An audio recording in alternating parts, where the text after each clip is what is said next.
काल हमारे सामने एक कड़वी हकीकत बन गया था। कैसे हॉस्पिटल्स बैसाखी पर आ गए थे। लोगों के लिए बेड मिलना धरती पर भगवान मिलने के बराबर हो गया था। ऑक्सीजन सिलेंडर की कहानी तो हर कोई अच्छे से जानता है, सबकी जुबान पर आज भी है। अब सवाल उठता है कि हमने कोरोना काल की गलतियों से क्या सीखा है और हमारी ये स्मार्ट सिटीज़ अब इस तरह की सिचुएशंस के लिए कितनी ज़्यादा रेडी है। तो चलिए इसी से जुड़ा है हमारा अगला सेशन, जिसका टॉपिक है health care for all, a need of the hour. और इसके लिए everyone, now I would like to invite on stage mister Yatharth Tyagi, director Yatharth group of hospitals. Can we please welcome him well everyone. Mister Raj Raina, unit head Apollo hospital Noida, and Dr. Sunil Dagar, COO Yashoda Hospital. Please welcome them everyone. और इस session को moderate करने के लिए मैं बुलाना चाहूँगी mister Rajendra Dev ji को। तालियों से स्वागत किया जाए उनका everyone. Thank you so much. आप सभी लोगों का स्वागत है इस कंक्लेव में, और विशेष तौर पर हमारे ख़ास मेहमानों का। एक्चुअली जिस सेक्टर्स की हम बात करने वाले हैं, मुझे लगता है कि आम आदमी, आम शहरी, सिटी का बाशिंदा, चाहे वो स्मार्ट सिटी हो या कोई ऑर्डिनरी सिटी हो, उसका हॉस्पिटल से बहुत गहरा लेना देना होता है। उसकी ज़िंदगी इन हॉस्पिटल्स पे डिपेंड है, ये कहने में भी मुझे कोई गुरेज नहीं है, ऐसा होता है। और अभी ठीक पहले से जो सेशन चल रहा था एजुकेशन का, उसमें बात कही भी गई थी कि हॉस्पिटल्स कितने इंपॉर्टेंट हैं। तो मैं डॉक्टर डागर से शुरू करूँगा, उधर से ही बात की शुरुआत करेंगे। सर, आपको लगता है कि स्मार्ट सिटी को मैचअप करने वाले स्मार्ट हॉस्पिटल्स हैं यहाँ पे? First of all, I would like to thank ABP to calling us here and talk about smart cities.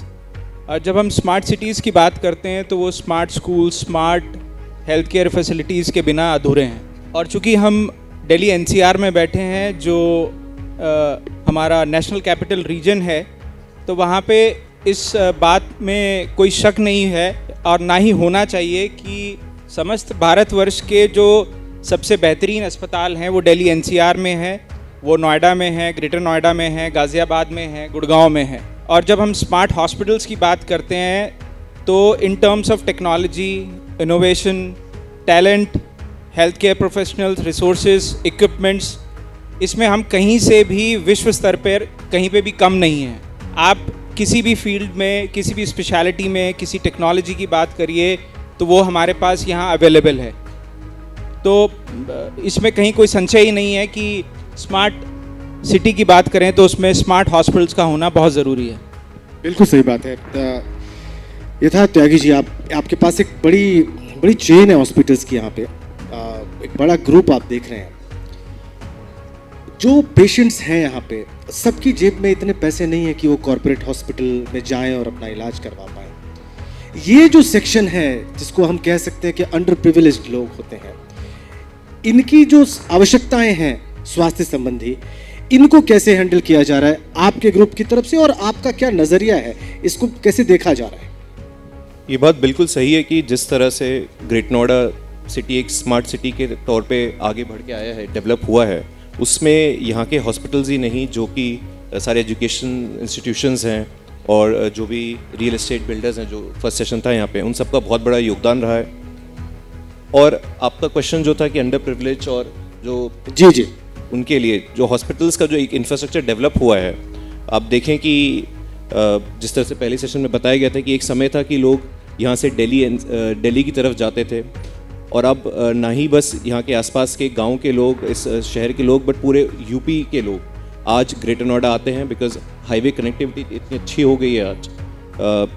चाहे वो यमुना एक्सप्रेसवे की बात करें या जो हमारा नोएडा एक्सटेंशन हॉस्पिटल है, वहाँ से जो मेरठ हाईवे की कनेक्टिविटी है, तो वहाँ से भी दूर दूर के गांव के लोग आज ग्रेटर नोएडा की सिटीज़ में आ रहे हैं, हमारे हॉस्पिटल्स में आ रहे हैं। देखिए, सरकार की पहले से ही जिस तरह से हेल्थ केयर की नीति रही है, आप वो देखें कि जो गवर्नमेंट कार्ड होल्डर्स होते हैं, जिस तरह से ESI कार्ड होते हैं, ECHS कार्ड होते हैं, CGHS कार्ड होते हैं, और उसी तरह से सरकार ने आयुष्मान कार्ड को जिस तरह से हेल्थ केयर सर्विसेज स्टार्ट करी हैं, तो सभी हॉस्पिटल्स का ये दायित्व बनता है कि हम उन्हीं एम्पैनल्स को अपने हॉस्पिटल्स में कराएं और उन पेशेंट्स को भी लें। यथार्थ ग्रुप भी इसी डायरेक्शन में आगे बढ़ रहा है। जितने भी एम्पैनलमेंट्स होते हैं हमारे पास हैं, और बहुत लोग जो अफोर्डेबल केयर हेल्थ केयर नहीं ले सकते इस कार्ड के ज़रिए, जो कि सरकार ने आसपास के काफ़ी गाँव में प्रोवाइड करवाए हैं, पूरे यूपी में सरकार ने आयुष्मान कार्ड्स को काफ़ी अच्छे नंबर पे डिस्ट्रीब्यूट करा है, तो काफ़ी अच्छा कवरेज मिलता है आयुष्मान कार्ड्स में और बाकी हेल्थ केयर कार्ड्स में। और ये बिल्कुल ज़रूरी है कि सभी सरकारी पैनल्स की हॉस्पिटल्स उनके पेशेंट्स को ट्रीट करें। उस तरफ ग्रेटर नोएडा के भी जितने भी हॉस्पिटल्स हैं वो भी उसी डायरेक्शन में आगे बढ़ रहे हैं। मैं इस बारे में और भी बात करूंगा। हमारे साथ रैना साहब भी हैं और रैना साहब यूनिट हेड हैं अपोलो हॉस्पिटल के। सर, जनरली एक परसेप्शन है, एक धारणा है कि आप किसी प्राइवेट अस्पताल में इलाज कराने जाते हैं तो बहुत खर्चीला होता है और कई लोगों का ऐसा मानना है कि हम तो नहीं कर पाएंगे, हम तो नहीं जा पाएंगे। ये आम धारणा है। इन लोगों को आप क्या कहना चाहेंगे यहाँ से? फर्स्ट ऑफ ऑल आपका बहुत बहुत धन्यवाद जो आपने इस पैनल पे हमें बुलाया। मैं आपसे आई थिंक इस बात का जवाब देने से पहले मैं जो आपने पहले एक प्रश्न किया था कि स्मार्ट सिटी और स्मार्ट हॉस्पिटल का क्या कोरिलेशन है, तो कोई भी अगर नई जितनी भी सिटीज़ बन रही हैं हिंदुस्तान में, बाहर तो ऑलरेडी था ही, तो हेल्थ केयर इंफ्रास्ट्रक्चर को एक बहुत इम्पॉर्टेंट उसमें रोल प्ले दिया जाता था और वो करता भी था। क्योंकि स्मार्ट सिटी खाली एक हाई राइज बिल्डिंग्स या शॉपिंग मॉल्स से कंप्लीट नहीं होगा, या आपकी मेट्रो रेल बन गया है या एयरपोर्ट बन गया है या कनेक्टिविटी अच्छी हो गई है, जब तक वहाँ पे विश्व स्तरीय हेल्थ केयर फैसिलिटीज़ नहीं होंगी तो वो एक स्मार्ट सिटी नहीं कही जा सकती। बेशक सर, बेशक। अगर हम देखें नोएडा का जो, या ग्रेटर नोएडा, नोएडा एक्सटेंशन, और जब जो यमुना एक्सप्रेस वे आ रहा है जो अपने आप में ही एक बहुत बड़ा प्रोजेक्ट है और एक अपने आप में एक शहर बसने वाला है, तो पिछले 10-15 साल में हमारे देखते देखते काफ़ी तरक्की हुई है ओवरऑल इंफ्रास्ट्रक्चर में, जिसमें हेल्थ केयर भी शामिल है। काफ़ी हॉस्पिटल्स चेंज, कॉरपोरेट चेंज आई हैं, जैसे यथार्थ की 3-4 उनके group of hospitals Noida, greater Noida, Noida extensions में आए हैं। अभी मैं यशोदा वालों से बात कर रहा था, वो कह रहे इनका भी प्रोजेक्ट ग्रेटर नोएडा में आ रहा है, मेदांता भी आ रहा है। बट फिर भी अगर हम नोएडा को कंपेयर करें गुड़गांव से, बिकॉज एक बेंचमार्क हमेशा आता है, नोएडा और गुड़गांव का कंपटीशन रहता है कि भाई हमारा इंफ्रास्ट्रक्चर ऐसा हो गया, बारिशों में हमारे यहाँ पानी नहीं हुआ, गुड़गांव में पानी जमा हो गया, या वहाँ पे एक IT हब बना हुआ है। तो उसको देखते हुए अभी भी जो है इस तरफ हेल्थ केयर में गैप है। सो नोएडा के जो एरियाज हैं as compare to Gurgaon, still there is a gap. जब मैं गैप कहता हूँ, अभी भी जो है हमारे यहाँ कम से कम 2 से 3 हज़ार बेड्स प्राइवेट सेक्टर में आ सकते हैं इस पॉपुलेशन बेस को देखते हुए। आप महत्वपूर्ण बात कह रहे हैं। मैं एक आपको आंकड़ा देता हूँ कि गुड़गांव और नोएडा एक्सटेंशन और ग्रेटर नोएडा का जो पॉपुलेशन है वो सिमिलर है, बट वहाँ पे जो है जो 1000 पेशेंट्स के लिए 5 बेड अवेलेबल हैं, यहाँ पे 1000 पेशेंट के लिए 4 बेड्स अवेलेबल हैं। तो जो गैप है वो अभी हमें पूरा करना है, अगर हम उस लेवल पे ला सकते हैं। दूसरा, अगर आप देखें गुड़गांव जो है वो मेडिकल हब बन चुका है, ना कि सिर्फ गुड़गांव के लिए बल्कि पूरे इंडिया के लिए और विश्व के लोगों, पेशेंट्स के लिए भी जो है गुड़गांव एक मेडिकल हब बन चुका है। जो मेडिकल वैल्यू ट्रैवल जो गुड़गांव की तरफ हो रहा है वो नोएडा में भी शुरू भी नहीं हुआ, हम बहुत उस पे हैं, शुरुआत में हैं। मतलब ये इंडस्ट्री जो है वो $6 बिलियन की इंडस्ट्री है। मैं अब आपसे बात कर रहा हूँ कि हिंदुस्तान को क्या बेनिफिट हो सकता है अगर नोएडा भी उस स्तर पे आए। $6 बिलियन की इंडस्ट्री है और गुड़गांव जो है वो 5% शेयर उस इंडस्ट्री का वहाँ पे जा रहा है, जो कि सिर्फ फॉरेक्स का है, और नोएडा भी सिर्फ 1% पे है। इसको देखते हुए हमारा इंटरनेशनल एयरपोर्ट बन रहा है, हमारा जो है एक यमुना एक्सप्रेसवे में पूरा का पूरा काफ़ी बड़ा इंफ्रास्ट्रक्चर डेवलप हो रहा है। तो मेरे ख्याल से आने वाले टाइम में एक मेडिकल सिटी हमें यहाँ पे लानी चाहिए, जिसमें कि अस्पताल भी हों, मैन्युफैक्चरिंग फैसिलिटीज़ हों, चाहे वो मेडिकल इक्विपमेंट्स की हों, फार्मास्यूटिकल्स हों, और उससे 2 चीज़ें होंगी। हम हिंदुस्तान के नक्शे पे तो आएंगे ही नोएडा मेडिकल के पॉइंट ऑफ व्यू से, बल्कि हम वर्ल्ड मैप पे भी आ सकते हैं इसको नज़रिए को देखते हुए। एक तो हम अपने पेशेंट्स को जो उनकी नीड्स हैं वो फुलफ़िल करेंगे, क्योंकि हमने देखा है कि जब भी कोविड जैसा कोई वेव आती है या जब भी कोई अभी कोई भी कम्युनिकेबल डिजीज़ आते हैं या वायरल आता है, डेंगू आता है, बेड्स नहीं मिलते हैं हॉस्पिटलों में, प्राइवेट अस्पतालों में बेड्स नहीं ये मिलते बिल्कुल एकदम कॉमन सी बात है, नहीं मिलते ये खबर हमें बहुत बताते भी हैं। नहीं मिलते हैं। तो इसके लिए हमें उस तरह का एक इंफ्रास्ट्रक्चर लाना पड़ेगा ताकि हम अपनी लोकल डिमांड भी पूरी कर सकें, हिंदुस्तान के पेशेंट्स की डिमांड भी पूरी कर सकें, और विश्व के जो ग्लोबल जो मेडिकल टूरिज्म का जो सेगमेंट है जो कि हमें रेवेन्यू देगा, फॉरेन एक्सचेंज देगा, वो भी हम ले सकें। अब आपका जो प्रश्न था कि जो पेशेंट्स अफोर्ड नहीं कर पा रहे कॉर्पोरेट हॉस्पिटल्स में क्या करें, उनका क्या करना चाहिए, तो मेरे ख्याल में गवर्नमेंट ऑफ इंडिया, जैसे मिस्टर यथार्थ ने बोला कि गवर्नमेंट ऑफ इंडिया ने जो आयुष्मान भारत जो लॉन्च किया है, ये I think around 50 crore Indian population का उनका टारगेट है, और ये पूरे वर्ल्ड में सबसे ज़्यादा इंश्योरेंस पेनिट्रेशन वाली पॉलिसी होने वाली है। सो इंडिया फिर से एक बार मैप में आएगा कि उन्होंने एक ऐसी स्कीम लॉन्च की जिसमें कि सबसे ज़्यादा सिटीजन्स जो है वो कवर्ड होंगे। प्रोग्राम चल रहा है, मोमेंटम भी जारी है।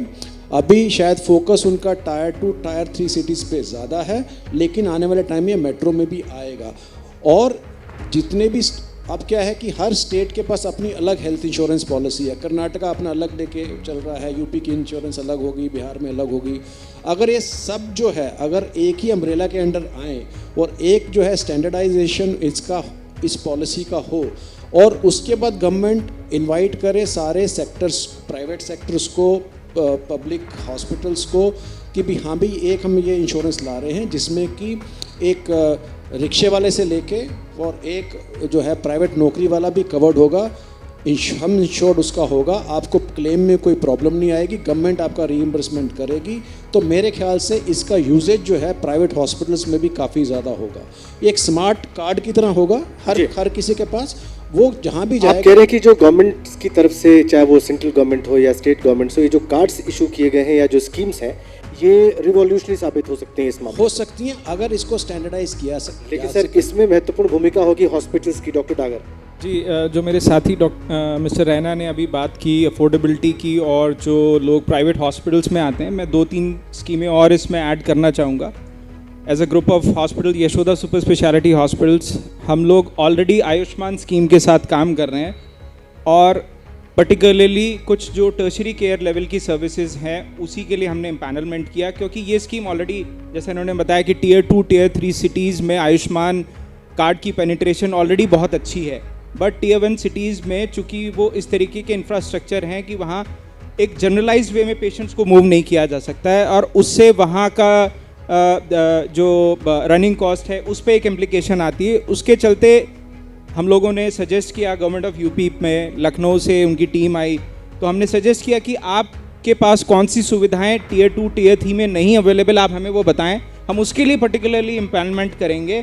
और उसी के तहत अभी तक हम तकरीबन 55 पेशेंट्स में kidney transplant, heart bypass surgery, valve replacement और डेली बेसिस पे डायलिसिस की फैसिलिटी अंडर प्रिविलेज लोगों को जिनके पास आयुष्मान कार्ड अवेलेबल है उनको प्रदान कर रहे हैं। So it's all about creating an awareness. जो लोगों को लगता है कि वो देख के कि ये बड़ी इंफ्रास्ट्रक्चर की बिल्डिंग है, हम यहाँ जाएंगे तो क्या होगा, दे शुड अप्रोच, और गवर्नमेंट इसमें ज़्यादा से ज़्यादा लोगों तक इस इंफॉर्मेशन को पहुँचाए, तो ये समस्या और देखिए इस दूर हो प्लेटफॉर्म से सकती तो है। आपकी बात जा रही है, और ये मुझे लगता है बड़ी इंपॉर्टेंट बात है। आपने 55 नंबर बताया, अभी 55 लोगों तक का। हम लोग कर चुके हैं, वी स्टार्टेड इन अप्रैल 2023। और इसी के साथ मैं और बताना चाहूँगा, ये शायद लोगों को नहीं पता है कि पीएम सेंट्रल लेवल पे पीएम रिलीफ फंड होता है और स्टेट लेवल पे सीएम रिलीफ फंड होता है जी। उसमें पर्टिकुलर हॉस्पिटल्स को अपने आप को एम्पैनलमेंट करना होता है। वो एक प्रोसेस है जिसको पूरा करके आप स्टेट लेवल पे और सेंट्रल लेवल पे एम्पैनलमेंट हो जाते हैं। और इन रिलीफ फंड के द्वारा जो गंभीर बीमारियां जिसमें कैंसर है और ऑर्गन ट्रांसप्लांट लेवल के, जो क्वाटनरी केयर लेवल के जो ट्रीटमेंट हैं वो भी प्रोवाइड होते हैं।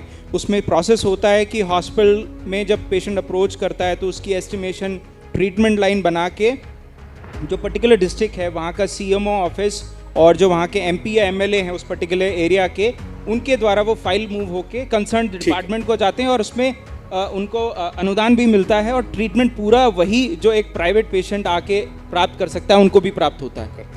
अभी जो बात हो रही है, अभी रैना साहब ने एक बड़ा इंपॉर्टेंट पॉइंट कहा, उनका बगल में गुड़गांव है, वो मेडिकली एक हब के तौर पर, एक मेडिकल सेंटर के तौर पर हमसे काफ़ी आगे है। 5% का आंकड़ा इन्होंने दिया और हम 1% पर खड़े हैं। फिर इन्होंने बेड्स की बात की, इन्होंने कहा कि हम कम से कम 2000-3000 बेड्स और उपलब्ध करा सकते हैं पेशेंट्स को। ये दो बातें हैं, ऐसी बातें, ऐसी स्थिति क्यों आन पड़ी? देखिए, इसका एक रीज़न है कि गुड़गांव ना ही बस बेड्स वहाँ पे ज़्यादा हैं, बट जिस लेवल के हॉस्पिटल्स वहाँ पे क्रिएट करे गए इंफ्रास्ट्रक्चर वाइज, उस में भी मुझे लगता है कि नोएडा में अभी तक गैप था, ग्रेट नोएडा में भी अभी तक गैप था। जैसे मैं एक छोटा सा एग्जांपल देता हूँ, ये आपको जान के बड़ा सरप्राइजिंग होगा कि लास्ट मंथ हमने ग्रेट नोएडा का पहला लिवर ट्रांसप्लांट कराया।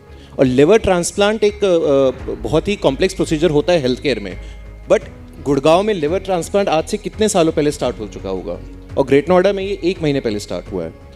अगर हम बात करें कि जो इंफ्रा की बात होती है, जो रोबोट्स की बात होती है, दा विंची रोबोट्स हो गए या स्ट्राइकर के रोबोट्स हो गए, ग्रेटर नोएडा और नोएडा में ये कुछ ही सालों में, इनफैक्ट ग्रेट नोएडा में हमारा पहला रोबोटिक सर्जरी नेक्स्ट वीक होने जा रही है। एयरपोर्ट अगर आ भी जाएगा और बेड्स बढ़ भी जाएंगे, ज़रूरी नहीं है कि इंटरनेशनल पेशेंट्स आने लगेंगे। इंटरनेशनल पेशेंट्स लाने के लिए हम सबको अपने हॉस्पिटल्स जो नोएडा, ग्रेटर नोएडा में है, उसी लेवल पे अपग्रेड करने होंगे।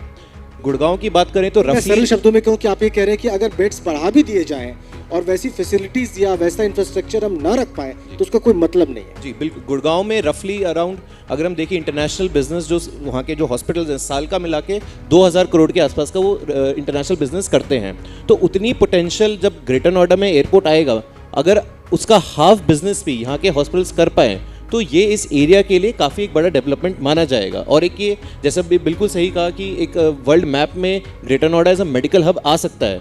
मैं कल ही बॉम्बे में था, हमारे जो इंटरनेशनल इन्वेस्टर्स स्टॉक एक्सचेंजेस में, उनका भी यही कहना था कि एयरपोर्ट जैसे ही आएगा तो आप और मशीन्स लगाइए इंटरनेशनल पेशेंट्स के लिए, नॉट जस्ट अपने एग्जिस्टिंग बेड्स को बट और इंफ्रा वाइज बढ़ाइए।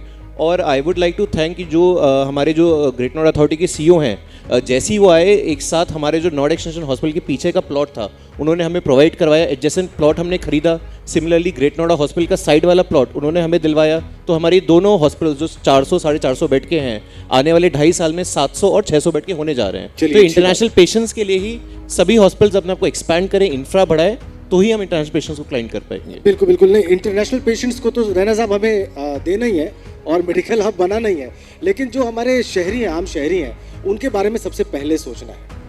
उनके बारे में सोचे बगैर कोई बात पूरी होगी नहीं। मैं आपको बताता हूँ कि क्या लोग सोचते हैं।